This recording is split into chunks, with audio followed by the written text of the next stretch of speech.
Corvette racing by Pratt Miller Motorsports is back to winning ways.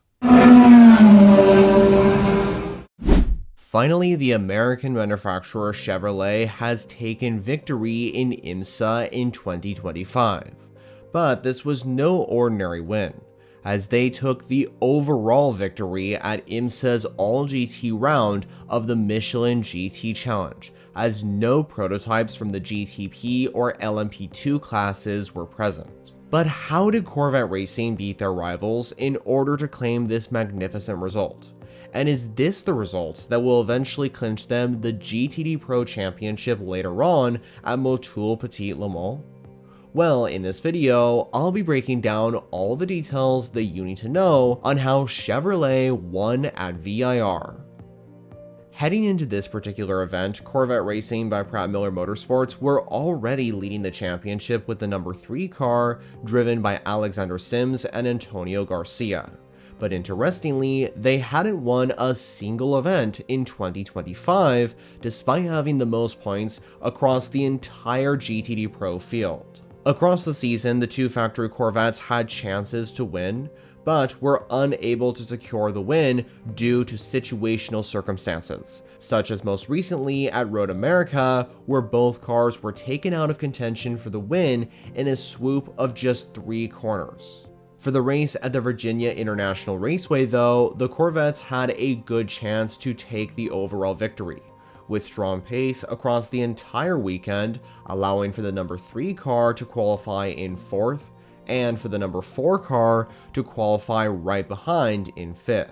For the first 30 minutes of this 2-hour and 40-minute event, BMW led 1-2 overall with the Dragon Speed Ferrari in 3rd, while the Corvettes stayed in the top 6 places and within 5 seconds to the leading M4s. With about an hour to go at VIR though, this is when things changed at the top. It all started when teams began to bring in their leading GTD Pro entries for their mandatory stops, such as the number 64 Ford Mustang being one of the first cars to come into the pits. On one of the next laps, in addition to Dragon Speed pitting their number 81 Ferrari, Pratt Miller Motorsports brought both of their Corvettes in for their mandatory stops. Unknowingly for those two teams at the time though, for those 3 cars that came into the pits, it turned out to be an extremely lucky time to come into the pits, as while they stopped for the mandatory pit, drama struck for the formerly 2nd place sitting BMW, as fire could be seen underneath the number 48 Paul Miller Racing entry.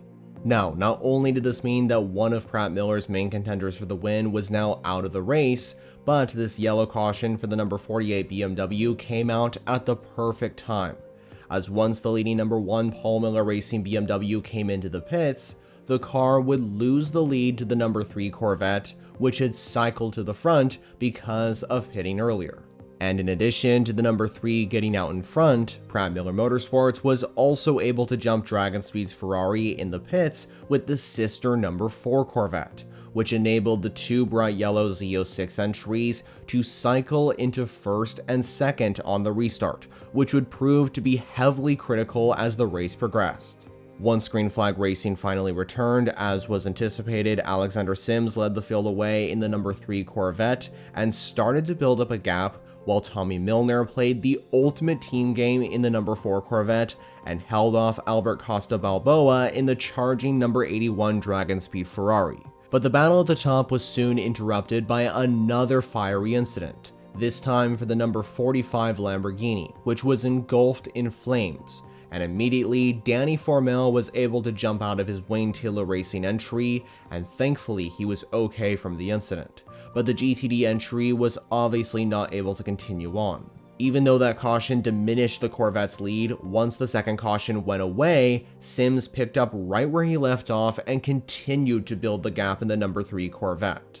Meanwhile, Milner tried his best to defend from Dragon Speed's Ferrari, but eventually, after an intense fight, Albert Costa Balboa got past in the number 81 Ferrari into 2nd place.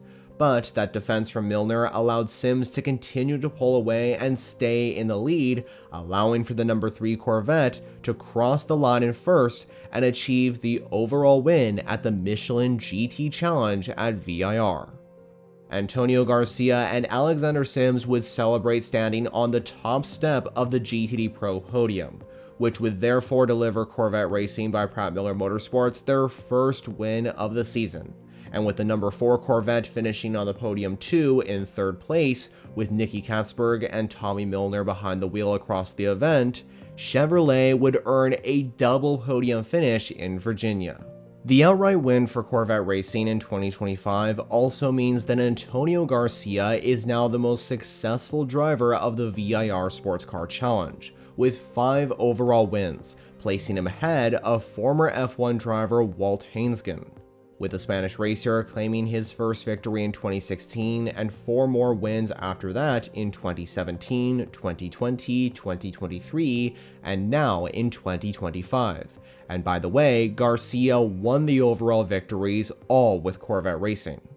This result of VIR also allows the number 3 Corvette to extend its championship lead in GTD Pro, heading into the final 2 rounds at Indy and Road Atlanta, with the win at VIR placing it 53 points ahead of the number 81 Ferrari from Dragon Speed in second in the standings. And this win at VIR eventually may become the result which clinched the championship for Corvette Racing by Pratt Miller Motorsports in 2025, but only time will tell on that. So finally, Chevrolet is victorious in IMSA GTD Pro after a long battle to victory lane in 2025 for the 2 Pratt Miller Motorsports Corvettes. But now I'm curious to know, what did you think about this win at VIR for Alexander Sims and Antonio Garcia on board the number 3 Corvette Z06? And will this result help their championship chances coming into the next 2 rounds at Indy and Road Atlanta? Well, be sure to let me know all your thoughts in the comments below.